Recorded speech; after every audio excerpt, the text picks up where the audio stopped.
Let's learn how to set our notification bar using Fingerprint.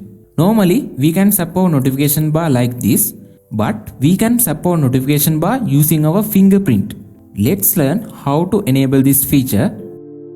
Go to your mobile settings, scroll down this page and go to Advanced Features option.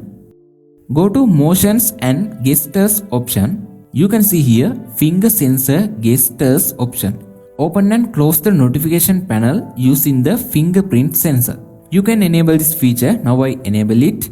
After, you can swipe your fingerprint up to down like this. Now you can see our notification bar is opening. If you want to close it, you can swipe your fingerprint down to up like this. I think this is very good feature to use your mobile easily. If you like this feature, press like button on our video.